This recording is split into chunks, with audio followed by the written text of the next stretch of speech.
நான் கடந்த வாரத்துல உங்களோடு பேசிக்கொண்டிருந்த காரியங்கள்ல மிக முக்கியமான சில காரியங்களை உங்களோடு கூட பகிர்ந்து கொள்ள போகிறேன். ஏன் அப்படின்னா, உங்களுக்கு ஆசீர்வாதம் சீக்கிரம் வருதோ இல்லையோ, ஆண்டவருடைய வருகை மிக சீக்கிரமாய் வருகிறது. ஆமென், அல்லேலூயா. ஆசீர்வாதம் வந்தா இன்னும் 20 வருஷம் 30 வருஷம் இங்கேயே வாழ்ந்துருவோன்ற நினைப்பு தான் வரும். ஆனா ஆண்டவர் வருகிறான்றத பல நேரங்களில் நம்ம என்ன செய்கிறோம், மறந்து விடுகிறோம். ஆண்டவராகிய இயேசு கிறிஸ்துவின் வருகை மிக சமீபமாய் இருக்கிறது. நாம் வாழ்கின்ற இந்த காலம் கடைசி காலமாயிருக்கிறது. நான் அடிக்கடி சொல்றது போல, நான் கடைசி காலத்தின், கடைசி நாளின், கடைசி மணி நேரத்தின், கடைசி நிமிடத்தின் கடைசி நொடிகளிலே வாழ்ந்து கொண்டிருக்கிறோம். எங்க வாழ்ந்துகிட்டு இருக்கிறோம்? எங்க வந்துட்டு இருக்கோம்? கடைசி நொடி, உலகம் முடிய போகிற கடைசி நொடிகள்ல வாழ்ந்து கொண்டிருக்கிறோம். ஏன் அப்படின்னு கேட்டீங்கன்னா, பரிசுத்த வேதாகமத்தில் சொல்லப்பட்ட அத்தனை தீர்க்க தரிசனங்களும் ஒன்று சேர நம்முடைய காலங்களிலே நிறைவேறி முடிந்திருக்கிறது. ஆமென், அல்லேலூயா. இன்னும் சொல்ல போனா 1950 இருந்து யாரெல்லாம் பிறந்தவங்க இங்க இருக்கிறீங்களோ, எங்க அப்பா இருக்கிறார் 49 பிறந்தவர், அதுக்கு முன்னாடி பிறந்தவங்க இருப்பாங்க, இங்க யாராவது இருக்கிறீங்களா? அதுல இருந்து இன்றைக்கு வரைக்கும் கிட்டத்தட்ட ஒரு 60 வருஷம் வச்சுக்கோமே, ஒரு 62 64 வருஷத்துல பரிசுத்த வேதாகமத்துல சொல்லப்பட்ட தீர்க்க தரிசனங்கள் அத்தனையும் இந்த 64 வருஷத்துல ஒன்றாய் நிறைவேறி இருக்கிறது. ஏன் இப்படி நடக்குது? இதுக்கு முன்னாடி சந்ததிகள்லாம் இப்படி நடக்கலையே அப்படின்னா, இந்த சந்ததியில நடக்கிறதுக்கு காரணம் என்னன்னா, ஆண்டவர் நம்முடைய காலங்கள்ல வரப்போகிறார். ஆமென், அல்லேலூயா. ஆண்டவராக இயேசு கிறிஸ்து மிக சீக்கிரமாய் வரப்போகிறார். பரிசுத்த வேதாகமத்துல ஆண்டவராக இயேசு கிறிஸ்து கடைசி காலங்களின் அடையாளம் என்று சொல்லி ஒரு காரியத்தை சொன்னார். அந்த அடையாளம் என்ன அப்படின்னு கேட்டா, இஸ்ரவேல் என்கிற ஒரு தேசம் மறுபடியும் என்னவாய் மாறும்? தேசமாய் மாறும். அப்ப அதுக்கு முன்னாடி தேசமா இல்லையா அப்படின்னா, கிபி 70ஆம் ஆண்டிலிருந்து கிட்டத்தட்ட 1948ஆம் வருடம் வரைக்கும் இஸ்ரவேல் ஜனங்கள் எல்லாரும் உலகம் எங்கும் சிதறப்பட்ட அடிமைகளாய், விற்கப்பட்டவர்களாய், வாணிபர்களாய், வியாபாரம் பண்ணுகிறவர்களா அல்லது பெரிய படிப்பாளிகளா ஒவ்வொரு தேசங்களிலும் சிதறி இருந்தார்கள். ஆண்டவர் சொல்லியிருந்தார் இஸ்ரவேல் ஜனங்களுக்கு, என்ன சொல்லியிருந்தார்னா, நீ எனக்கு விரோதமாய் பாவம் செய்யும் போது உன்னை உலகத்தின் 4 மூலையில என்ன செய்வேன்? சிதற பண்ணுவேன் என்று ஆண்டவர் சொல்லி இருந்தார். ஆண்டவர் சொன்ன வார்த்தைகளின்படியே ஆண்டவராக இயேசு கிறிஸ்து இந்த பூமியில வந்தபோது இயேசுவை ஏற்றுக்கொள்ளாததினால ஆண்டவர் சொன்னார், எருசலேமே எருசலேமே, கோழி தன் குஞ்சுகளை கூட்டி சேர்க்கிறது போல உன்னை அநேகந்தரம் கூட்டி சேர்க்க மனதா இருந்தேன், ஆனால் உனக்கோ இப்பொழுது அவைகள்லாம் கண்களுக்கு என்ன செய்திருக்கிறது? மறைவாயிருக்கிறது. உன் மேல ஒரு கல்லின் மேல் கல் இராதபடி உன்னை இடித்து போடும் காலம் வரும் என்று ஆண்டவர் சொன்னார். எருசலேமின் குமாரத்திகள் இயேசு அந்த வீதியிலே போகும்போது, கல்வாரி சிலுவையை சுமந்து கொண்டு போகும்போது எருசலேமின் குமாரத்திகள் வந்து அழுதாங்களாம். அழுகும் போது இயேசு என்ன சொன்னார் தெரியுமா? எருசலேமின் குமாரத்திகளே, நீங்கள் எனக்காக என்ன செய்ய வேண்டாம், அழ வேண்டாம், உங்களுக்காகவும் உங்க பிள்ளைகளுக்காக அழுங்க. ஏன்னா பச்சை மரத்துக்கே இதை செஞ்சா பட்டு போன மரமாயிருக்கிற உன் வாழ்க்கையில என்னென்னலாம் செய்ய மாட்டாங்க இந்த ஜனங்க. நடந்த சம்பவம் என்ன? இஸ்ரவேலர்கள் கர்த்தர் சொன்ன வார்த்தையின்படியே சிதறடிக்கப்பட்டார்கள். சிதறடிக்கப்பட்ட நாளிலிருந்து, அவர்கள் நாட்டிலிருந்து துரத்தப்பட்ட நாளிலிருந்து 1948ஆம் வருடம் வரை அந்த குழந்தைகளா இருக்கட்டும், அவங்களுடைய பெரியவர்களா இருக்கட்டும், எல்லா தேசங்களிலும் நசுக்கப்பட்டார்கள். ஒரு ஊர்ல வந்து ஒரு யூதன் பணக்காரன் ஆயிட்டான் அப்படின்னா முதல்ல எல்லாருக்கும் யார் தான் எதிரியா இருப்பா? அந்த யூதனுக்கு தான் எல்லாரும் எதிரியா இருப்பான். ஏன்னா அவன் அந்த அளவுக்கு பெரிய ஆளாயிருவான். இன்னும் சொல்ல போனா, ஒரு ஊர்ல ஒரு யூதன் வந்துட்டான் அப்படின்னா அந்த தேசத்துல இருக்கிற எந்த பழக்க வழக்கத்தையும் அவன் என்ன செய்ய மாட்டான்? பின்பற்ற மாட்டான், அவன் ஏற்றுக்கொள்ள மாட்டான். கடந்த 1900 வருடங்களாய் ஒரு யூதன் தன் தேசத்துல இல்லாமல் இருந்திருந்தாலும் யூதனாகவே இருந்தான். அவன் தேசத்துல மட்டும்தான் இல்ல, வெளியே இருக்கிற அத்தனை நாடுகள் அவன் வாழ்ந்தாலும் அந்த தேசத்தின் பழக்க வழக்கங்களில் ஒன்றாகிலும் அவன் கற்றுக்கொள்ளவில்லை. அவனுடைய டிரெஸ்ஸிங் முதற்கொண்டு இன்னைக்கு வரைக்கும் யூதனாவே இருக்கிறான். அல்லேலூயா, அல்லேலூயா. எனக்கு அன்பான தேவனுடைய பிள்ளைகளே, ஆமான் இஸ்ரவேலருக்கு விரோதமாய் ராஜா கிட்ட போய் சொல்லும் போது என்ன சொல்லி தருமா அவனை தூண்டி விட்டான் ராஜாவை? நம்ம தேசத்துல ஒரு குடி இருக்குது, அந்த குடிகளுடைய பழக்க வழக்கம் நம்முடைய பழக்க வழக்கங்களுக்கும் அவங்களுக்கு என்ன இருக்குது? வித்தியாசமா இருக்கின்றது. அல்லேலூயா. வித்தியாசமான ஜனங்களாய் வாழ்ந்தார்கள், ஆனால் எல்லா இடங்களிலும் நசுக்கப்பட்டார்கள். நான் ஏற்கனவே உங்களுக்கு சொல்லி இருக்கிறேன், குழந்தைகள் ஸ்கூலுக்கு போவாங்களாம், கிறிஸ்தவ பிள்ளைங்க அந்த யூத பிள்ளைகளை என்ன பண்ணுவாங்களா தெரியுமா, மண்டையில நறுக்குன்னு கொட்டுவாங்களாம். எதுக்குடா கொட்டுறா அப்படின்னு கேட்டா அந்த குழந்தைகிட்ட சொல்லுவாங்களாம், நீங்க தான் இயேசுவை என்ன செஞ்சீங்க, சிலுவையில அரைஞ்சு கொன்னீங்க. யோசிச்சு பாருங்க, அந்த குழந்தைங்க என்ன செஞ்சிச்சு, ஆனா அவங்க பெற்றோர் செஞ்சாங்க, மூதாதைகள். சாபம். ஒரு காலத்துல அவங்க சொன்னாங்க, இவனுடைய இந்த மனுஷனுடைய பிலாத்து சொல்றான், இந்த மனுஷனுடைய ரத்த பழி என் மேல என்ன செய்யக்கூடாது, வரக்கூடாது, இந்த பரிசுத்தவனுடைய ரத்த பழி என் மேல வர வேண்டாம் அப்படின்னா அந்த ஜனங்க அதுக்கு என்ன சொன்னாங்க தெரியுமா, இவனுடைய ரத்த பழி என் மேலும் எங்கள் பிள்ளைகள் மேல என்ன செய்யட்டும், வரட்டும்னு சொன்னாங்க. பிள்ளைகள் மேல ரத்த பழி வந்தது இயேசுவின் ரத்தத்திற்காய். உலகத்துல கிட்டத்தட்ட 1900 வருடங்களாய் சிதறடிக்கப்பட்டவர்களாய் கடைசியா ஒரு மனுஷன் தான் கொன்னு குவிச்சா, சுத்தமா 60 லட்சம் யூதர்களை கொன்று குவித்தான். ஒரு வெறும் 10 வருடத்துல ஹிட்லர் கொன்ன யூதர்களுடைய கணக்கெடுப்பு பாத்தீங்கன்னா 60 லட்சம் யூதர்களை கொன்று குவித்தான். கிட்டத்தட்ட தமிழ்நாட்டுல 10-20% ஜனங்களை என்ன செஞ்சுட்டான், கொன்னுட்டான். தமிழ்நாட்டுல இருக்கிற 20% 60 லட்சம் ஜனங்கள். யோசிச்சு பாருங்க, இன்னைக்கு ஸ்ரீலங்கால கொன்னுட்டதா போராடிட்டு இருக்கிறாங்க. எங்க அங்க யுஎன்ல எத்தனை ஜனங்களுக்காக போராடிட்டு இருக்காங்க, ஒரு 4 லட்சம் 5 லட்சம் பேர் என்ன செஞ்சிருக்காங்க, இப்ப இறந்தாங்க. ஆனா அவன் 60 லட்சம் யூதர்களை, கணக்கெடுப்பின்படி 60 லட்சம், அதுக்கு மேல கூட என்ன செய்யலாம் இருக்கலாம், அத்தனை லட்சம் யூதர்களை கொன்று குவித்தான், நிர்வாணமா கொன்று குவித்தான், ஒரே இடத்துல கேஸ் சேம்பர்ஸ்ல போட்டான். எல்லாத்துக்கும் காரணம் என்ன தெரியுமா, ஆண்டவர் சொல்லி இருந்தார், உன்னை சிதறடிப்பேன், எல்லாராலும் உன்னை நசுக்க வைப்பேன். ஆனா அதோட ஒரு வார்த்தையை சொன்னாரு, நான் மறுபடியும் உன்னை என்ன செய்வேன், திரும்ப கொண்டு வருவேன். ஆண்டவராகிய இயேசு கிறிஸ்து தன்னுடைய வருகை குறித்து சொல்லும் போது சொன்னார், நான் வந்துட்டேன், இஸ்ரவேல் ஜனங்கள் சிதறடிக்க போறாங்க, அதே போல நான் மறுபடியும் வருவதற்கு முன்பதாக இஸ்ரவேலை மறுபடியும் ஒரு தேசமாய் மாற்றுவேன். அல்லேலூயா, அல்லேலூயா. மத்தேயு 24 அதிகாரத்துல ஆண்டவர் சொன்ன ஒரு வாக்குத்தத்தம் 32 வசனத்திலிருந்து வாசிக்கும் போது அங்கே கொடுக்கப்பட்டிருக்கிறது, அத்தி மரத்தினால் ஒரு ஓமையை கற்றுக்கொள்ளுங்கள், அதில் துளிர் விடும்போது வசந்த காலம் சமீபமா இருக்கிறது என்று சொல்லுகிறீர்களே, அதே போல இவைகளெல்லாம் சம்பவிக்கும் முன்பாக இந்த சந்ததி என்ன செய்வதில்லை, ஒளிந்து போவதில்லை என்று ஆண்டவர் சொன்னார். அந்த வார்த்தையோட அர்த்தம் என்னன்னா, அத்திமரம் இஸ்ரவேல் ஜனங்களுடைய பொலிட்டிக்கல் லைஃப்க்கு அடையாளம். அத்திமரம் தான் இஸ்ரவேல், இஸ்ரவேலர் மறுபடியும் துளிர் விடுவார்கள் என்று ஆண்டவர் சொன்னார். அல்லேலூயா. அதே போல ஆண்டவர் சொன்னது போலவே ஆண்டவர் பழைய ஏற்பாட்டில் எசேக்கியா, எரேமியா தீர்க்கதரிசிகள்ட்ட ஆண்டவர் சொன்னார், இந்த ஜனங்களை சிதறடிப்பேன், ஆனால் திரும்ப ஒரு நாள் என்ன செய்வேன், கூட்டி சேர்ப்பேன். அவர் சொல்லும் அழுகையோடும் விண்ணப்பத்தோடும் என்னிடத்தில் என்ன செய்வார்கள், வருவார்கள் என்று ஆண்டவர் சொன்னார்.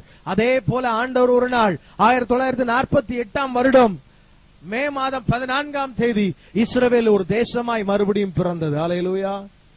யுத்தமே இல்லாம இஸ்ரவேல் ஒரு தேசமாய் பிறந்தது. ஏன் அப்படின்னு கேட்டா, 2ஆம் உலக யுத்தத்துல அதிகமாய் பயன்படுத்தப்பட்ட ஒரு ஜெனரல், அதிகமா ரொம்ப கஷ்டமான ஏரியா அப்படின்னா அந்த ஜெனரல்ட்ட பொறுப்பு கொடுத்து அனுப்பிடுவாங்க, நீ அந்த தேசத்தை போய் என்ன செய், மீட்டு கொண்டு வரணும்னு சொல்லி. இங்கிலாந்து அமெரிக்கா படைகளின் ஜெனரல், அந்த ஜெனரல் ஆலன்பி, அந்த ஜெனரல் ஆலன்பி கிட்ட சொன்னாங்களாம், இஸ்ரவேல் தேசத்தை மீட்டு கொடுக்க வேண்டிய பொறுப்பு யாருடையது, உன்னுடைய பொறுப்பு. இஸ்ரவேல் தேசத்தை மீட்டு கொடுக்கிற பொறுப்பு ஆலன்பி காரத்துல வந்தபோது, எகிப்து அவன் வரும்போது வர்ற வழி பாத்தீங்கன்னா அந்த எரிகோவில இருந்து எருசலேமுக்கு போகணும். அந்த எரிகோவில இருந்து எருசலேம, நம்ம எரிகோ வாசல்ல இருந்தே அந்த எரிகோவில இருந்து ஒரு பள்ளம் இறங்கும், அங்க இருந்து பாத்தீங்கன்னா எருசலேம் அழகாக தெரியும். அந்த எரிகோ கிட்ட வந்த உடனே ஆலன்பி என்ன செஞ்சாராம் தெரியுமா, தன்னுடைய காலில் இருந்த செருப்பை கட்டிட்டு வெறுங்காலோட நடந்து வந்தானா. ஏன்னா என் ஆண்டவர் இயேசு நடந்த பாதையில நான் ஷூ போட்டு என்ன செய்யக்கூடாது, நடக்க கூடாதுன்னு வெறுங்காலோட நடந்து வந்தான். அவ்வளவு பக்தி உள்ளவன்.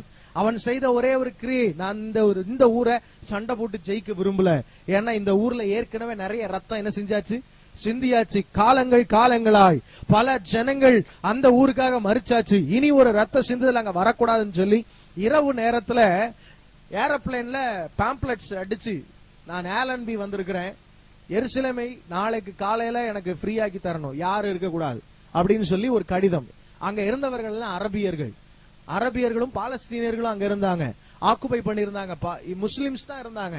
அந்த இடத்த என்ன பண்ணாருன்னா, அந்த லெட்டர் இரவு நேரத்துல போட்டுட்டு போயிட்டாரு. காலையில எந்திரிச்சு பார்த்தா பாக்குறவன் எல்லாம் ஊர் ஃபுல்லா எதான் பாக்குறான், அந்த ஆலன்பியுடைய அந்த நோட்டீஸ் அடிச்சு உள்ளார போட்டு போயிட்டான்.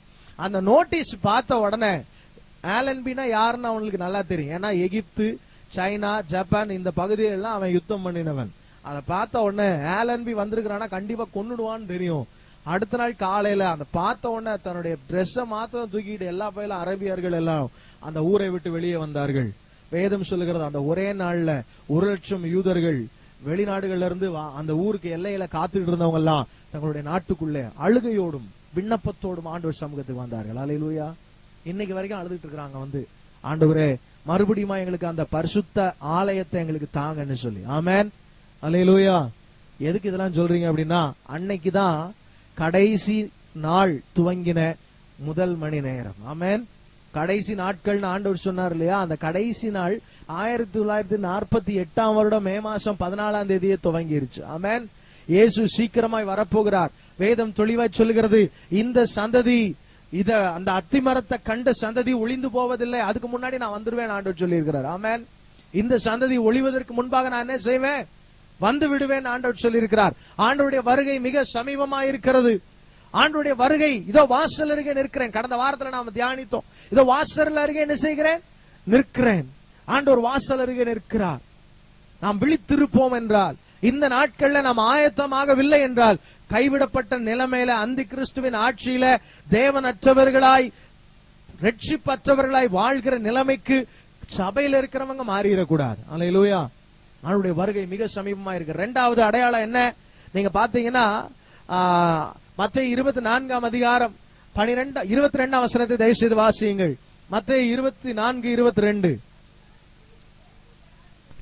அந்த நாட்கள் குறைக்கப்படாதிருந்தால் ஒருவனாகிலும் தப்பி போவதில்லை, தெரிந்து கொள்ளப்பட்டவர்கள் நிமித்தமோ அந்த நாட்கள் குறைக்கப்படும். கடைசி நாட்களின் யுத்தத்தை குறித்து அங்கே சொல்லப்பட்டிருக்கிறது. அந்த நாட்கள் குறைக்கப்படவில்லை என்றால் ஒரு மனிதனும் என்ன செய்வதில்லை, தப்பி போவதில்லை. ஒரு யுத்தம் நடக்கிறதுன்னா நீங்க நல்லா கவனிச்சு பாருங்க. ஒரு யுத்தம் நடக்கிறதுன்னு வச்சுக்கோமே, அங்க ஒரு 10,000 பேர் யுத்தத்துக்கு போறான். முன்னாடி காலத்துல அந்த 10,000 பேர் யுத்தத்துக்கு போனா 4,000 பேர் சாவான், மீதி பேர் ஓடியாந்துருவான். இப்படிதானே நடக்கும். பைபிள்ல பாத்துருக்கீங்களா? கொஞ்சம் பேர் அடிபட்டுட்டா, முதல்ல அடிபட்டுட்டா அந்த ஆர்மி பயந்து என்ன செஞ்சிடும், பின் வாங்கிடும். பாதி பேர் தப்பிச்சுக்குமா. ஆனா இங்க வேதம் தெளிவாய் சொல்லுகிறது, கடைசி நாட்கள்ல உண்டாகிற யுத்தத்துல ஒருவனும் என்ன செய்வதில்லை, தப்பி போவதில்லை. அப்படிப்பட்ட ஆயுதம் என்ன இருக்கு நம்ம கிட்ட, இப்ப சொல்லுங்க பாப்போம். ஒருத்தனும் தப்பிக்க முடியாத அளவுக்கு ஒரு யுத்தம் நடக்கணும்னா என்ன ஆயுதம் நம்ம கிட்ட இருக்கு, என்ன இருக்கு, தெளிவா சொல்லுங்க. நியூக்ளியர் இருக்கு. நியூக்ளியர் பாம்ஸ் எப்ப தயாரிச்சாங்க? 1940 நியூக்ளியர் பாம்ஸ் தயாரிச்சதுக்குனாலதான் அந்த நியூக்ளியர் பாம சயின்டிஸ்ட் தான் ஒரு யூதன். அந்த யூதன் நியூக்ளியர் பாம கண்டுபிடிச்சதுனாலதான் அவனுக்கு என்ன கொடுத்தாங்க அப்படின்னு கேட்டீங்கன்னா, அந்த தேசத்தையே என்ன செஞ்சாங்க, அவன் ஒரு ஜூ, அமெரிக்காவில இருந்த ஒரு ஜூ. அவன் கேட்டான், எனக்கு என் நாட்டுக்கு என்ன வேணும், சுதந்திரம் வேணும், எனக்கு நாடு வேணும்னு கேட்டான். அதுக்காக தான் கொடுத்தாங்க ஒரு நியூக்ளியர் பாம். ஆண்டவர் சொன்ன வார்த்தையின்படி ஒருவரும் தப்பி போகாத யுத்தம் இந்த உலகத்துல நடக்கிறதுக்கு ஆயத்தமா இருக்கின்றது. அல்லேலூயா. நியூக்ளியர் வெப்பன்ஸ உருவாக்க மாட்டேன், அதை பயன்படுத்த மாட்டேன்ற கையெழுத்துல சில நாடுகள் தான் என்ன செஞ்சிருக்குது, ட்ரீட்டி, அதாவது நியூக்ளியர் ட்ரீட்டின்னு சொல்லுவாங்க, அணு ஆயுத தடை சட்டம் அப்படின்னு ஒண்ணு இருக்கு. அதை நான் பயன்படுத்த மாட்டேன்னு தான் நம்ம ஆளுங்க என்ன செஞ்சிருக்கிறாங்க, கையெழுத்து போட்டிருக்கிறாங்க. ஆனா என்ன பண்ணிட்டு இருக்கிறாங்க, அதாவது நம்ம இந்தியா வந்து எதுல கையெழுத்து போட்டிருக்கு அப்படின்னு கேட்டா, பயன்படுத்த மாட்டேன் ஆனா தயாரிப்பேன். எதுக்கு தயாரிக்கணும்? நீ பயன்படுத்தாத ஒரு பொருளை எதுக்கு சொல்லுங்க. கூடன்குளத்தை ரொம்ப முயற்சி பண்ணி என்ன செஞ்சிட்டு இருக்காங்க, கட்டிக்கிட்டு இருக்காங்க. நான் எப்படியாவது அதுல ஃபியூவல் பண்ணியே தீர்வேன் அப்படின்றான். ஒரிஜினலா அந்த நியூக்ளியர் வேஸ்ட் அப்படின்னு சொல்றாங்கல்ல, அந்த நியூக்ளியர் வேஸ்ட்ல தான் பாமே செய்யறாங்க. அந்த நியூக்ளியர் வேஸ்ட கொண்டு போய் நாங்க கடல்ல போடுவோம், எங்கேயாவது போடுவோம்னு சொல்லிட்டு இருக்கிறான். அந்த நியூக்ளியர் வேஸ்ட இவங்க போடுற இடத்துல இருந்து யாராவது எடுத்துட்டான்னா கண்டிப்பா ஈஸியா என்ன செய்ய முடியும், நியூக்ளியர் பாம் செய்ய முடியும். ஒரிஜினலா ஃபுல் ஆட்டம் பாம் வந்து என்ன செய்ய முடியாது, ஃபுல்லா இருக்கிற பவர்ல தான் என்ன செய்ய முடியாது, அத பாமே உருவாக்க முடியாது. அதோட வேஸ்ட்ல இருந்து தான் உருவாக்க முடியும். வேஸ்ட்ல இருந்து உருவாக்குறதே அவ்வளவு பவர் அப்படின்னா, அங்க போடுற ஃபியூயல் எவ்வளவு பவரா இருக்கும்னு யோசிச்சு பாருங்க. அங்க நிரப்ப போற கூடங்குளத்துல நிரப்ப போற ஃபியூயல் பயங்கர பவரானது. அதுதான் என்ன செஞ்சுட்டு இருக்காங்கன்னா, நம்ம ஆளுங்க போராடி வேண்டாயா, பாமை விட பல மடங்கு பெருசா என்ன செஞ்சுட்டு இருக்கிறீங்க, உள்ளார போடுறீங்க. கரெக்டா செஞ்சா கரெக்டா நடக்கும். ஆண்டவர் சித்தம் எதுவோ அது நடக்கட்டும். ஆனா ஒரு நியூக்ளியர் பாம்புக்கு அவ்வளவு பவர் உண்டு, எல்லாத்தையும் அழிக்கிற அளவு. ஆண்டவர் சொன்ன வார்த்தையின்படியே இந்த உலகம் ஒரு மனிதனும் இல்லாத அளவுக்கு அழிக்கிறதுக்கு ஆயத்தமாகிருச்சு. ரெண்டாவது ஒரு காரியம் என்னன்னு கேட்டீங்கன்னா, வெளிப்படுத்தின விசேஷம் 11ஆம் அதிகாரம் 7ஆம் வசனத்திலிருந்து 10ஆம் வசனம் வரைக்கும் நாம் வாசிக்கும் போது 2 சாட்சிகள் வானத்திலிருந்து தேவனாலே அனுப்பப்பட்டார்கள். பரிசுத்த வேதாகமத்துல கொடுக்கப்பட்டிருக்கிற ஆதாரத்தின்படி பார்த்தால் அந்த 2 சாட்சிகள் இஸ்ரவேலுக்காக வைராக்கியமாய் நின்ற 2 பெரிய பரிசுத்தவான்கள். மோசேயும் எலியாவும் அந்த இடத்துல வர்றாங்க அப்படின்னு சில பேர் சொல்றாங்க. அந்த இடத்துல நீங்க பாத்தீங்கன்னா, பைபிள்ல பாத்தீங்கன்னா, வாதைகளால் வாதிக்க அவர்களுக்கு அதிகாரம் கொடுக்கப்பட்டிருந்தது, அக்கினியினாலே வாதிக்க அவர்களுக்கு அதிகாரம் கொடுக்கப்பட்டிருந்தது, வானத்திலிருந்து மழை பெய்ய முடியாதபடிக்கு வானத்தை அடைக்க அவர்களுக்கு என்ன செய்யப்பட்டிருந்தது, அதிகாரம் கொடுக்கப்பட்டிருந்தது என்று வேதம் சொல்லுகிறது. அந்த 2 சாட்சிகளுக்கும் விரோதமாய் அந்தி கிறிஸ்து யுத்தம் பண்ணி அந்த 2 சாட்சிகளையும் அந்தி கிறிஸ்து கொன்று போட்டான். மிருகம் கொன்று போட்டது. அந்த மிருகம் கொன்று போட்டதை உலகத்துல இருக்கிற எல்லா ஜனங்களும் என்ன செய்தார்களாம், பார்த்தார்கள். நல்லா கவனிக்கணும். இந்த வசனத்தை 50 வருஷத்துக்கு முன்னாடி பார்த்தவனுக்கு இதை நம்புறதுக்கு வாய்ப்பு இருந்துச்சா? யோசிச்சு பாருங்க. 50 வருஷத்துக்கு முன்னாடி இந்த வசனத்தை அது எப்படிங்க வாங்க, சும்மா சொல்லாதீங்க. இங்க நடக்கிற விஷயத்தை இங்க என்ன செய்ய முடியல, போட்டோ எடுத்தாதான் என்ன செய்ய முடியும். அதுவும் அந்த போட்டோ எடுக்கும் போது பாத்தீங்கன்னா கண்ணாடி என்ன செய்யும். எத்தனை பேர் அந்த பழைய காலத்து போட்டோ எடுக்கிறத பார்த்துருக்கீங்க? பல்பு ஃபியூஸ் ஆயிருங்க. எடுத்த உடனே டம்க்குன்னு அடிப்பாங்க. அந்த பிளாஷ் அடிச்ச உடனே என்ன ஃபியூஸ் ஆயிரும், பல்பு ஃபியூஸ் ஆகி விழுந்துரும். உடனே அடுத்த பல்பை மாட்டிட்டு தான் அடுத்த போட்டோவை என்ன செய்ய முடியும், எடுக்க முடியும். கேள்விப்பட்டிருக்கீங்களா? அந்த அளவுக்கு பவர் பிளாஷ். நம்ம ஆளுங்க அவ்வளவு கொடுமையா இருந்தாங்க. இப்பெல்லாம் பிளாஷ் எல்லாம் ஃபியூஸே ஆகிறதே கிடையாது. பல்பை போட்டீங்கன்னா அது பாட்டுக்கு எரிஞ்சுக்கிட்டே கிடக்கும். அந்த அளவுக்கு இன்னைக்கு வந்துருச்சு. அப்போ ஸ்டில் கேமரா தான் இருந்துச்சு. ஒரு சாதாரணமான ஒரு போட்டோ அதை எடுக்கிறதுக்கு ரொம்ப கஷ்டப்படணும். அந்த ஸ்டில் கேமரால இருந்து மோஷன் பிக்சர், அதுவும் பாத்தீங்கன்னா பெரிய கேமரா என்ன செஞ்சிருப்பாங்க, பெருசு பெருசா டூமா இருக்கும், அவ்வளவு பெருசு இருக்கும். மூடி துணி போட்டு கருப்பு போட்டு அதுக்குள்ளார உளுந்துகிட்டு என்ன செய்வாங்க, பாப்பாங்க. அவ்வளவு பெருசா இருந்துச்சு. அது மோஷன் பிக்சர் கொஞ்சம் கொஞ்சமா வந்துச்சு. ஆனா இன்றைக்கு நம்ம கையில என்ன இருக்கு, செல்போன்ல கேமரா இருக்கு, செல்போன்ல இன்டர்நெட் இருக்கு, செல்போன்ல நியூஸ் இருக்கு. நீங்க ஐபாடு, அந்த பாடு, இந்த பாடு, வாய்ப்பாடு எல்லாம் என்ன செய்யுது, வாய்ப்பாடை தவிர எல்லா பாடும் நம்ம பசங்கள்ட்ட இருக்கு. வாய்ப்பாடு 10வது வாய்ப்பாடு, 9ஆம் வாய்ப்பாடு, 5ஆம் வாய்ப்பாடு கேட்டா கூட என்ன செய்ய மாட்டான், சொல்ல மாட்டான். ஆனா ஐபாடு இருக்குதான்னு கேட்டா திங்க் பேட் இருக்கா, ஆனாவனவே ஒழுங்கா படிக்குது ஒருத்தன். இந்த வாரம் அவங்க அம்மாட்ட கேட்டு கண்டிப்பா எனக்கு என்ன வேணும், என்ன கம்ப்யூட்டர், லேப்டாப்ல பாம் கம்ப்யூட்டர் வாங்கி வச்சிருக்கான். ஆமா, பாம் கம்ப்யூட்டர். என்ன கம்ப்யூட்டர், பாம் கம்ப்யூட்டர். விளங்காம போறதுக்கு தான் பாம் கம்ப்யூட்டர் தான். 10 தான் படிக்குது, 10 பாஸ் ஆகுமான்னு தெரியாது. ஆனா என்ன வந்துருச்சு, இதெல்லாம் என்னடா அப்படின்னு கேட்டா, கடைசி காலத்தின் அடையாளம். என்ன அடையாளம், கடைசி காலத்துல அந்தி கிறிஸ்து வந்து அந்த 2 சாட்சிகளை வெட்டி கொல்லும் போது இவன் இங்க உட்காந்து எதை பாத்துக்கிட்டு இருப்பான், லைவா பாத்துட்டு இருப்பான். நம்ம எல்லாம் பரலோகத்துக்கு போயிரும். ஏன்னு கேட்டா வேதம் தெளிவாய் சொல்லுகிறது, அதனால சம்பவத்துல வர்றதுக்கு முன்னாடி யார் வந்துருவா, ஆண்டவர் வந்துருவார். நான் எதுக்கு இதை சொல்றேன், கம்யூனிகேஷன் அந்த அளவுக்கு என்ன செஞ்சிருச்சு, வளர்ந்துருச்சு. இந்த காலத்துல நான் சாதாரணமா இப்ப பாக்குற காரியம் என்னன்னு கேட்டீங்கன்னா, ஒரு 5வது 6வது படிக்கிற பசங்கள்லாம் கையில கம்ப்யூட்டர் வச்சுக்கிட்டு அதுல என்னத்தை பாத்துட்டு இருக்காங்க, இன்டர்நெட்ல போய் அங்க அதுல படம் பார்த்துட்டு இருக்கான். ட்ரெயின்ல போகும்போது நான் பல பசங்களை பார்த்தேன், குழந்தைங்களை. ஒரு காலத்துல ட்ரெயின்ல போற குழந்தைங்க என்ன பண்ணும் அப்படின்னு கேட்டா, அம்மா அப்பாவை தொந்தரவு பண்ணும், ஜன்னல்ல ஏறும், அங்க ஏறும், இங்க ஏறும், மேல ஏறி குரங்கு மாதிரியே சேட்டை பண்ணிக்கிட்டு இருக்கோம். ஆனா இப்பெல்லாம் அப்படி கிடையாது. எல்லா பிள்ளையும் அமைதியா இருக்கு. என்னடா அமைதியா இருக்குன்னு பார்த்தா கையில என்ன கொடுத்து வச்சிருக்காங்க, செல்போன். அவன் ஏதாவது அசிங்கத்தை பார்ப்பான், அவன் ஏதாவது கெட்டதை பார்ப்பான், அதை பத்தி எல்லாம் கவலை கிடையாது. நம்மள நிம்மதியா விட்டானா போதும் அப்படின்னு.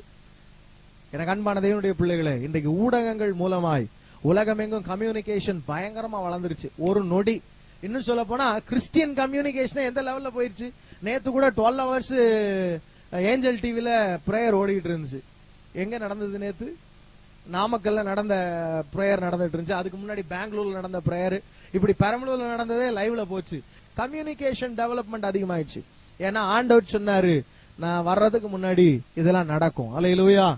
அடுத்ததாக என்ன டெவலப்மெண்ட் அதிகமா இருக்கு, நீங்க வேதத்துல எடுத்து வாசிச்சு பாத்தீங்கன்னா ஆண்டவர் தானியேலுக்கு வெளிப்படுத்தின போது தானியேல் 7ஆம் அதிகாரத்துல 4 மிருகங்களை அங்கே வாசிக்கின்றோம்.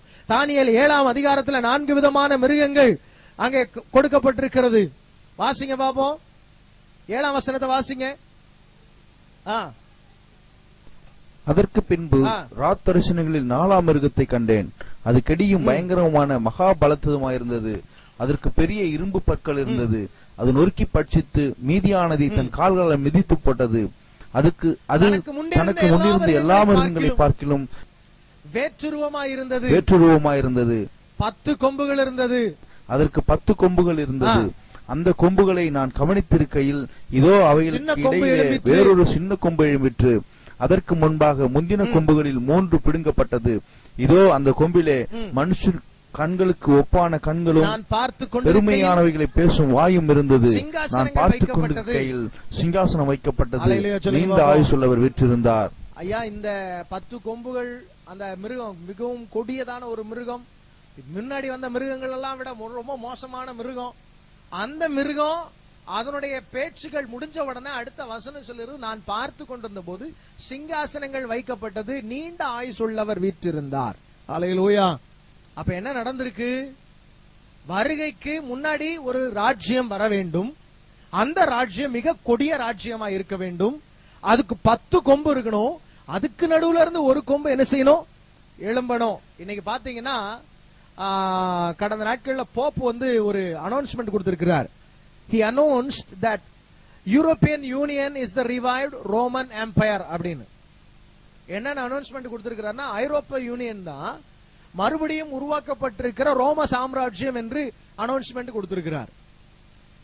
ஏன் இதை நான் சொல்றேன் அப்படின்னா, அந்தி கிறிஸ்து இந்த உலகத்தை அவனுடைய கட்டுப்பாட்டுக்குள்ள கொண்டு வருகிறானோ இல்லையோ, அன்றைக்கு இயேசு வாழ்ந்த இடங்கள், அதாவது ரோம சாம்ராஜ்யத்தை அவனுடைய கண்ட்ரோல்ல என்ன செய்ய போறான்?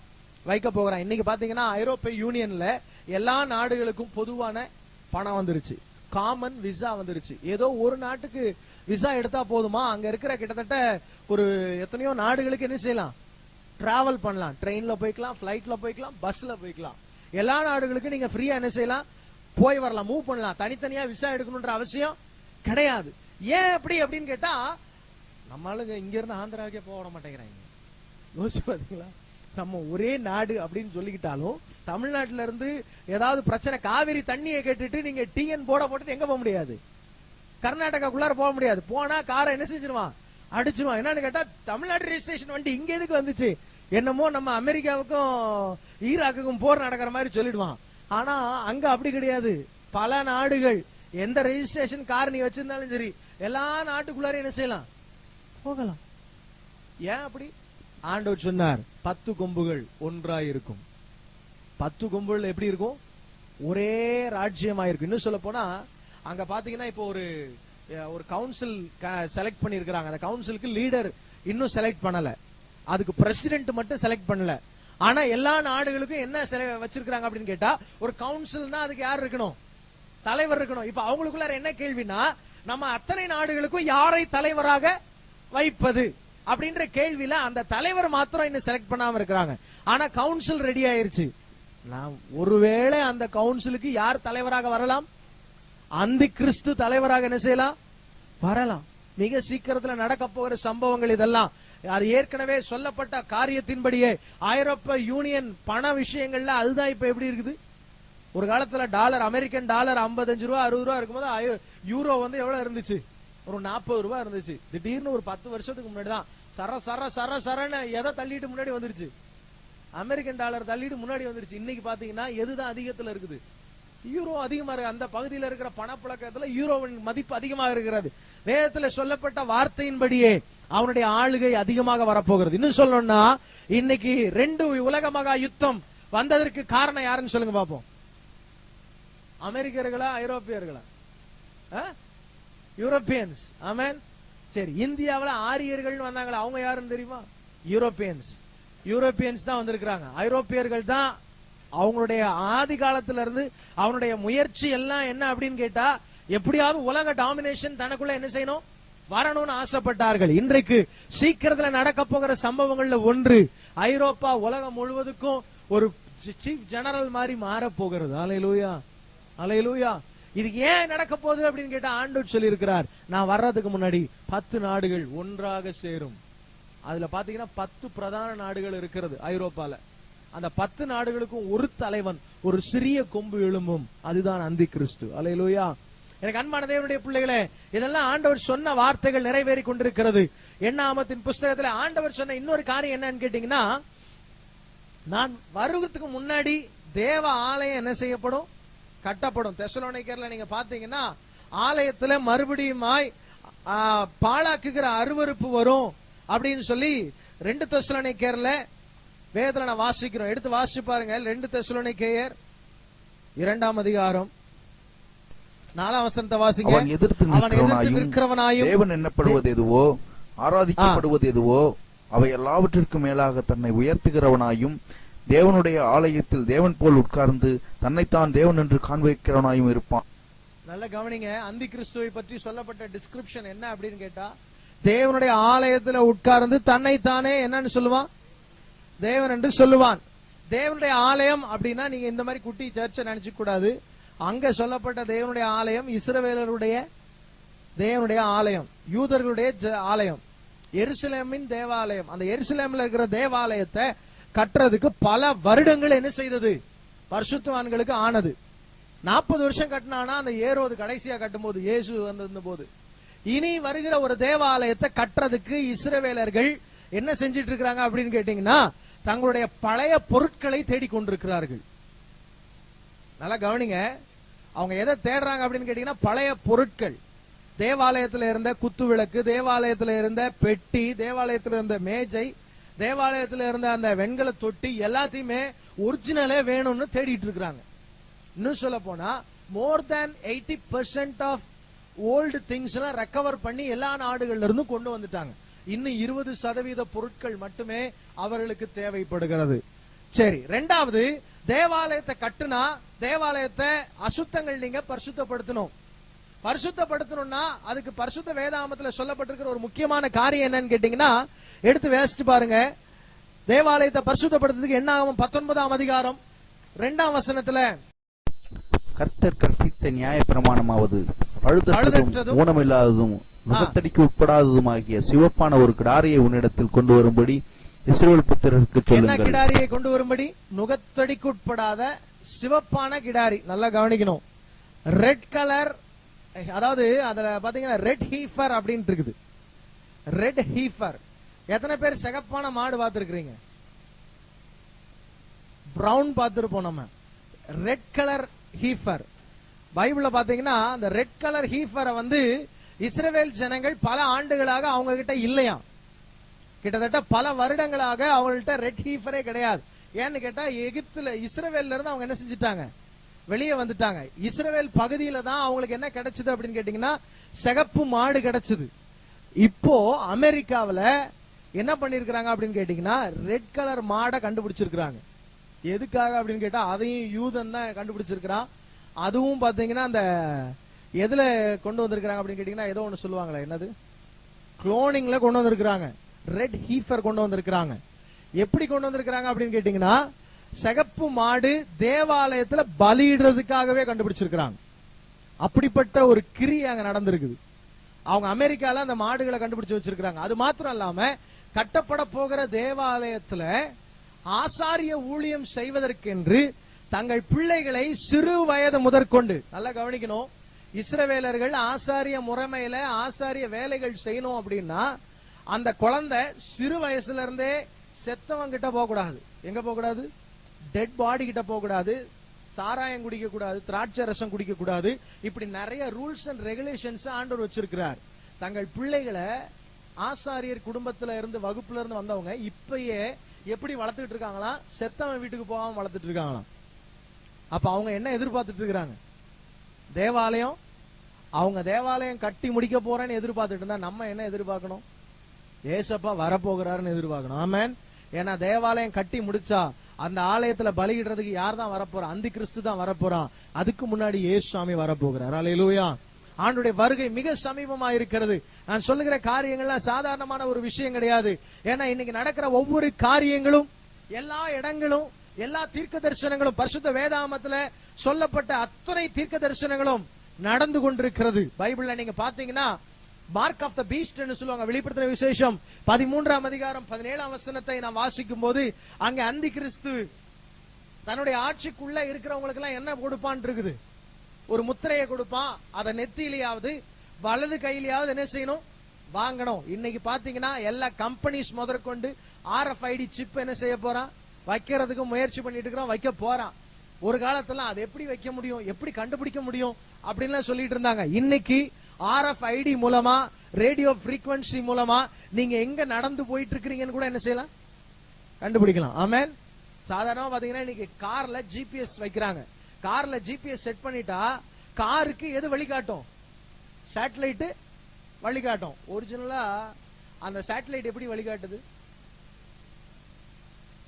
நீங்க போயிட்டு இருக்கிறீங்க, நீங்க போறத நீங்களே என்ன செய்ய முடியும், இந்த பாதையில போயிட்டு இருக்கிறீங்கன்னு ஒரு சின்ன புள்ளி மாதிரி அதை என்ன செஞ்சுட்டே இருக்கும், காட்டிக்கிட்டே இருக்கும். எப்படி காட்டுது, உங்களுக்கு காட்டுற அதே வேலைய உங்க எதிரிக்கு என்ன செய்ய முடியும், அதால காட்ட முடியும். ஏன்னா எதுதான் வேலை செய்யுது, சேட்டலைட் ஜிபிஎஸ்ல என்ன செய்யுது, வேலை செய்யுது. இன்னும் கொஞ்ச நாள்ல அந்தி கிறிஸ்து நீங்க எங்க மூவ் ஆகுறீங்க, எங்க நடக்கிறீங்கன்னு கூட என்ன செய்வான், கண்டுபிடிச்சிருவான். இன்னும் சொல்ல போனா உங்களை கொல்லணும்னா அவனுக்கு ஒன்றும் பண்ண தேவையில்ல. உங்க ஜிபிஎஸ் சிப்புக்குள்ளார கொஞ்சோண்டு பாய்சன் வச்சுட்டு அதுல கொஞ்சோண்டு வெடி பொருள் மாத்திரம், அதாவது ஜிபிஎஸ் வெடிக்கிற அளவுக்கு மட்டும் உள்ளுக்குள்ளாரியே அந்த கேப்சியூல் எப்படி வெடிக்குதோ வெடிக்கிறதுக்கு மாத்திரம் வச்சுட்டா போதும். அங்க இருந்து ஒரே ஒரு பட்டன், கையில இருக்கிற அந்த ஜிபிஎஸ் என்ன செய்யும், லைட்டா இருக்கிறது வெடிச்சு அங்க இருந்து பாய்சன் லீக் ஆகி கொஞ்சம் கொஞ்சமா இழுத்துக்கிட்டே சாகிற மாதிரி அவன் என்ன செய்ய முடியும், பண்ண முடியும். அவன் நினைக்கிறான் இன்னைக்கு அந்தி கிறிஸ்து எப்படி உலகத்தை ஆட்சி செய்வான், ஆட்சி செய்வான். அவன் இருக்கிற இடத்துல இருந்தே ஒவ்வொருவரையும் ஆட்சி செய்ய முடியும். எனக்கு அன்பான தேவனுடைய பிள்ளைகளே, இது கடைசி காலம், கடைசி காலத்துக்குள்ள நாம் வந்திருக்கிறோம். ஆண்டவர் இதெல்லாம் நடக்கிறதுக்கு முன்னாடி யார் வந்துருவேன்னு சொல்லியிருக்கா, ஏசப்பா வரப்போறேன்னு சொல்லி இருக்கிறார். அல்லேலூயா. ஆண்டவராக இயேசு கிறிஸ்து மிக சீக்கிரமாய் வரப்போகிறார்.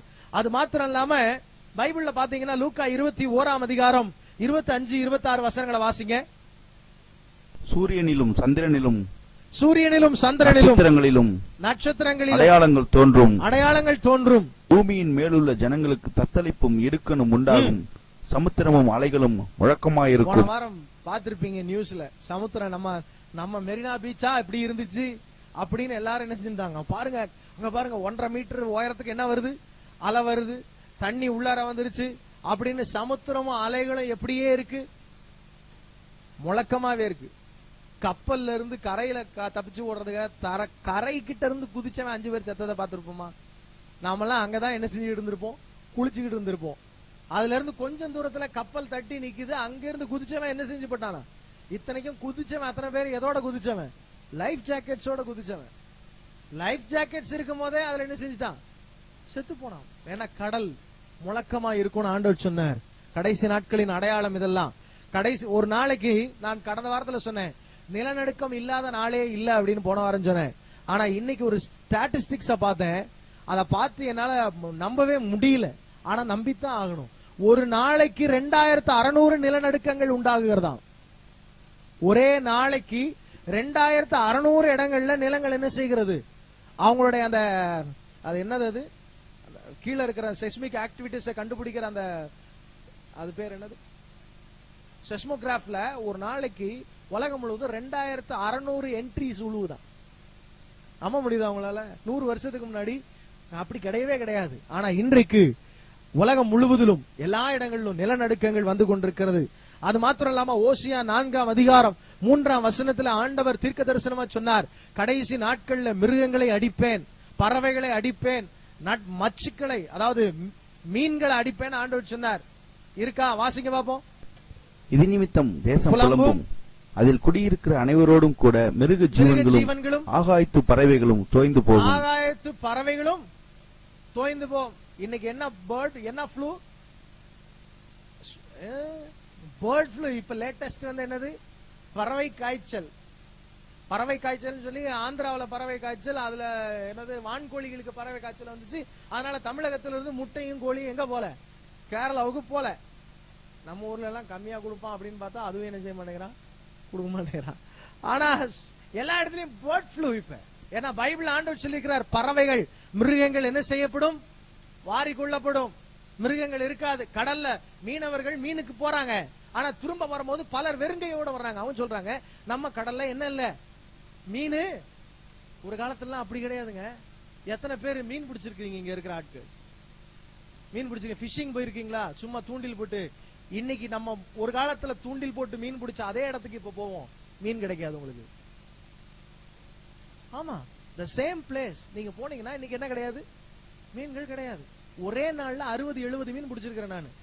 ஆனா இன்னைக்கு போய் ஒரு நாள் மலையில, அதுவும் எங்க மலையில போய் பிள்ளையெல்லாம் கூட்டிட்டு போய் உட்கார்ந்துருக்கேன். நான் பாதி நாள் ஆயிப்போச்சு, 3 மீன் கூட பிடிக்கல. யோசிச்சு பாருங்க என்ன ஆச்சு. மச்சங்கள் எல்லாம் என்ன செய்யப்பட்டது? வாரி கொள்ளப்பட்டது. எப்படியோ இயற்கையாகவோ செயற்கையாகவோ மச்சங்கள் எல்லாம் என்ன செஞ்சிருச்சு? வாரி போச்சு. அமெரிக்கா தேசத்துல நடக்கிற சம்பவம் என்ன தெரியுமா? கடல்ல இருக்கிற மீன்கள், ஏரிகள்ல இருக்கிற மீன்கள் குவியல் குவியலாக சாக தொடங்கி இருக்கிறது. அப்படியே ஒரு ஏரி ஃபுல்லா, லேக் ஃபுல்லா செத்து போச்சு. இந்த மாதிரி ஒரு நாளைக்கு 4-5 ஏரிகள்ல நடக்கிறதா அத்தனை மீன் சாகிற சம்பவம். ஏன்னா ஆண்டவர் சொல்லி இருக்கிறார், இதெல்லாம் நடக்கும் கடைசி காலங்கள்ல. மச்சங்களை நான் என்ன செய்வேன்? வாரிக்கொள்வேன். அல்லேலூயா. 1 தீமோத்தேயு 4ஆம் அதிகாரம் 3ஆம் வசனத்திலிருந்து நீங்க பாத்தீங்கன்னா, 1 தீமோத்தேயு 4ஆம் அதிகாரம் 3ஆம் வசனத்தை வாசிங்க. விசுவாசிகளும் சத்தியத்தை அறிந்தவர்களும் ஸ்தோத்திரத்தோடு அனுபவிக்கும்படி தேவன் படைத்த போஜன பதார்த்தங்களை விளக்கவும் வேண்டும் என்று அந்த பொய்யர் கட்டளையிடுவார்கள். நல்ல கவனிங்க, 2ஆம் வசனம் சொல்லுது, விவாகம் பண்ணாதிருக்கவும். என்ன செய்யாதிருக்கவும்? விவாகம் பண்ணாதிருக்கவும்.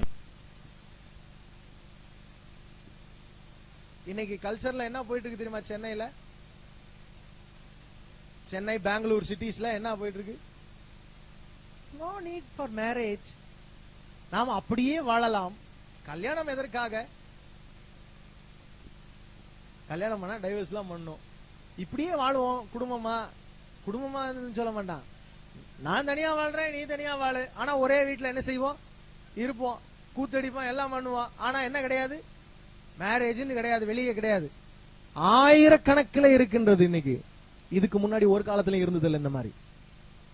இதுக்கு முன்னாடி என்னைக்காவது இருந்திருக்குதா? ஒரு 20 வருஷத்துக்கு முன்னாடி எங்கேயாவது கேள்விப்பட்டிருக்கீங்களா? இணைந்து வாழ்தல். அதுக்கப்புறம் அப்படியே தான் கடைசி ஃபுல்லா என்னைக்கு வேணாலும் உன்னை வெட்டி விட்டுருவேன் டிசும் அப்படின்ட்டு நடந்துகிட்டு இருக்குது இன்னைக்கு.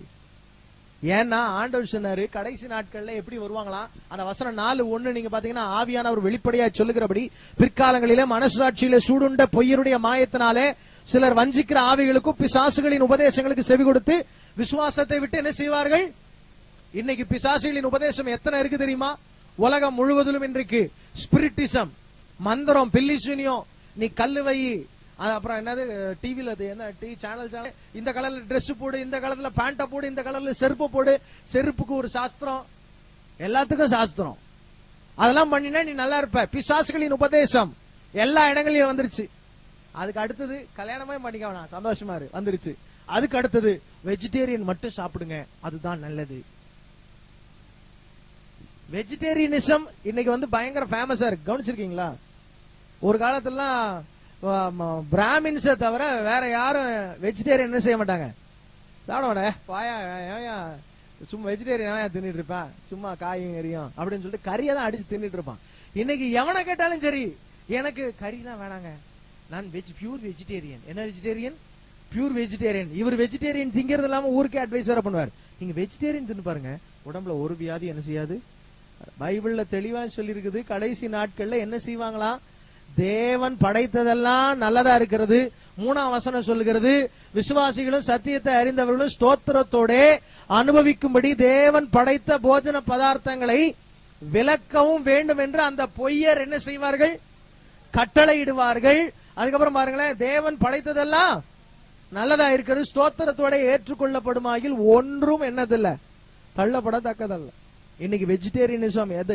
நீங்க கடைகள்ல பெரிய பெரிய டெபாட்ஸ் எல்லாம் போய் பாத்தீங்கன்னா அவன் சொல்லுவான் 100% இது என்னது வெஜிடேரியன், இதுல ஒன்னும் எதுவுமே என்ன செய்யல, மிக்ஸ் பண்ணல, இத வாங்கி சாப்பிட்டீங்கன்னா உங்களுக்கு ஹெல்த்தி அப்படின்னு சொல்லி அவன் செய்வான், போடுவான். யோசிச்சு பாருங்க, இதெல்லாம் ஆண்டவர் சொன்னது. கடைசி காலத்துல இப்படி எல்லாம் வரும், எல்லாம் பியூர் வெஜிடேரியனா மாறுறதா அதை என்ன செய்வாங்க, சொல்லிக்குவாங்க, அட்வர்டைஸ்மெண்ட் பண்ணுவாங்க அதுக்கு அப்படின்னு சொல்லி ஆண்டவர் சொன்னார். இன்னைக்கு ஆம்பே எடுத்துக்கிட்டீங்கன்னா, ஆனா ஆம்பேல என்ன சொல்றாங்க? only vegetarian, pure vegetarian. ஏன்? இதெல்லாம் பிசாசுகளின் உபதேசம். ஆண்டவர் சொல்லியிருக்காரு, நீ அதை சாப்பிடாத, சாப்பிடாத. எதை உனக்கு பிடிக்குதோ சாப்பிடு, பிடிக்கலையா விட்டுரு.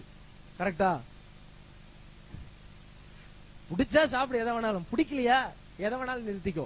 அது நீ வெஜிடேரியன் நிறுத்தினாலும் சரி, நான் வெஜிடேரியன் நிறுத்தினாலும் சரி. வெஜிடேரியன் சாப்பிடுறவன் நான் வெஜிடேரியன் என்ன செய்யக்கூடாது, குறை சொல்லக்கூடாது. நான் வெஜிடேரியன் சாப்பிடுறவன் வெஜிடேரியன் என்ன செய்யக்கூடாது, குறை சொல்லக்கூடாது. ஒன்னும் நீங்க அனுபவிக்கிறதுக்கு உங்களுக்கு எது சுதந்திரமா இருக்குதோ அத சாப்பாட்டு விஷயத்துல நீங்க தாராளமா என்ன செய்யலாம், செய்யறதுல ஒரு தவறும் வேதத்துல கொடுக்கப்படவில்லை.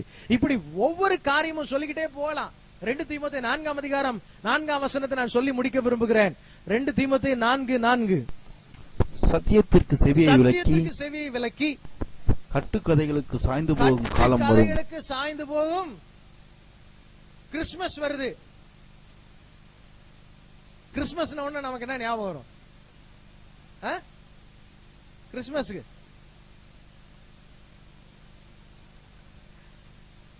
என்ன ஞாபகம் வரும்?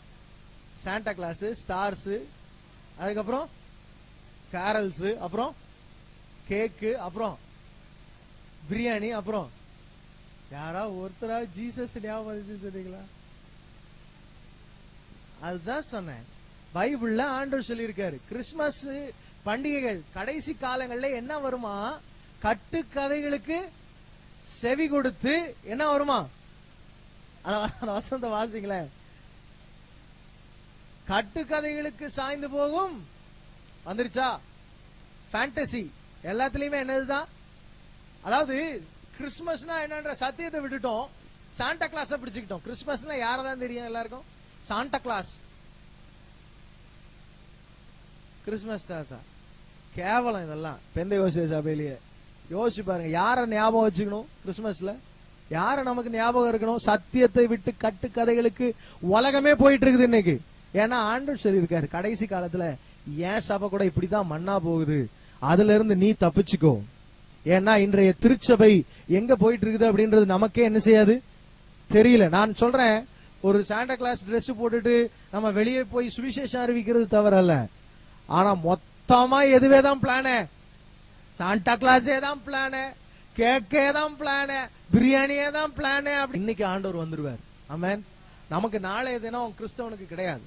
ஏன்னா ஆண்டவர் சொல்றாரு, நாளைய தினத்தை குறித்து நீ என்ன செய்யாத, பெருமை பாராட்டாது. நாளைய தினத்தினுடைய காரியங்களை நாளைய தினம் என்ன செஞ்சிட்டோம் பாத்துக்கிட்டோம். இன்னைக்கு நீ என்ன செய்ய போற எனக்காக? இன்னைக்கு நீ உயிரோட இருக்கிற இந்த நிமிஷம் என்னோட வாழ போறியா, எனக்காக வாழ போறியான்றதான் முக்கியம். ஆமென். எல்லாரும் முழங்கால் படிட்டு தேவ சமூகத்துல அவருடைய வருகையை எதிர்நோக்கி வாழ்கிற திருச்சபையாய், அவருடைய வருகை மிக சமீபமா இருக்கிறபடினால ஆண்டவருடைய சமூகத்தை தரிசிக்கிற பரிசுத்தம் எனக்குள்ள வர வேண்டும். நான் ஒரு பெரிய லிஸ்ட் எடுத்துட்டு வந்த அடையாளங்கள் நான் உங்களுக்கு கொஞ்சம் மட்டும் சொல்லி இருக்கிறேன். இப்போ இன்றைக்கு ஆவியானவர் என்னோடு கூட பேசின காரியங்கள் நான் யோசிச்சு பார்க்கும்போது இன்னைக்கு எவ்வளவு சமீபமாயிட்டோம் அவருடைய வருகைக்கு. ஆனால் இன்றும் நாம் ஆயத்தமாகவில்லை. ஏன் இந்த அடையாளங்கள்லாம் ஆண்டவர் காட்டுறார் தெரியுமா? நீ ஆயத்தமாக வேண்டும் என்பதற்காக. திருச்சபையை ஆயத்தமாக்க வேண்டும் என்கிற ஒரே நோக்கத்தோடு ஆண்டவர் தன்னுடைய வருகை குறித்த அடையாளங்களை சொல்லி இருக்கிறார். நீங்களும் நானும் நினையாத வேளையில மனுஷகுமாரன் வருவார். உனக்குள்ளதை நீ பற்றி கொண்டிரு, விழித்திரு என்று ஆண்டவர் சொல்லி இருக்கிறார். ஆண்டவர் சமூகத்துல எல்லாரும் ஒப்பு கொடுப்போம். ஆண்டவர் என்ன பரிசுத்தப்படுத்துங்கப்பா, உன்னுடைய வருகைக்கு என்ன ஆயத்தப்படுத்தும்.